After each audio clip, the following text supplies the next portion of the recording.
अंकिता जी कानपुर से। Share event महाराज जी दंडवत प्रणाम।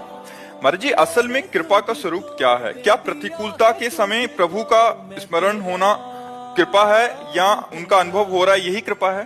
भगवान के नाम में प्रीति होना कृपा, भगवान के भक्तों का दर्शन होना, उनके पास बैठना, संभाषण करना कृपा।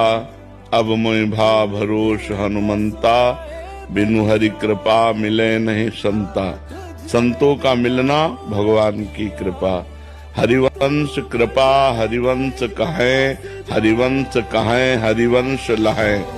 भगवान की कृपा से ही भगवान का नाम जप होता है, और जो नाम जप करते हैं वो भगवान के कृपा पात्र हैं।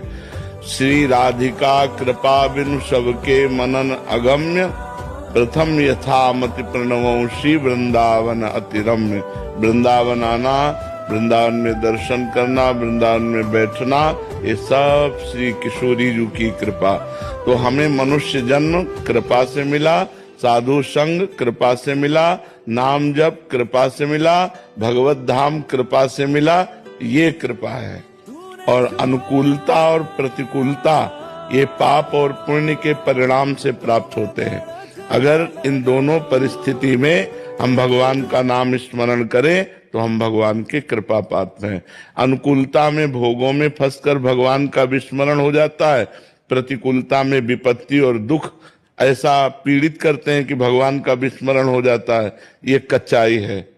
हम इतने पुष्ट बने कि हमें चाहे जितना सुख मिले भगवान को भूले ना, चाहे जितना दुख मिले हम भगवान के स्मरण में रहें, तो हम कृपा पात्र हैं। तो ये मानव जीवन की सार्थकता है कि हमें भगवत प्राप्ति हो जाए, हम अच्छे आचरण वाले बने, हम दूसरों को सुख देने वाले बने। यही मानव जीवन की कृपा है, यही भगवान की कृपा का फल है। महाराज जी ज्यादातर भजन करने वालों के जीवन में ही प्रतिकूलताएं क्यों देखी जाती हैं? क्योंकि उनका पाप नष्ट होकर भगवत प्राप्ति होनी है।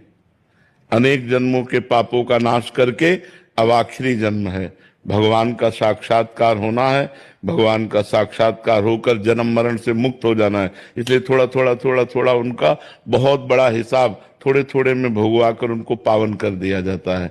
इसीलिए प्राय बड़े बड़े संतों को भी बड़े बड़े कष्ट देखे गए।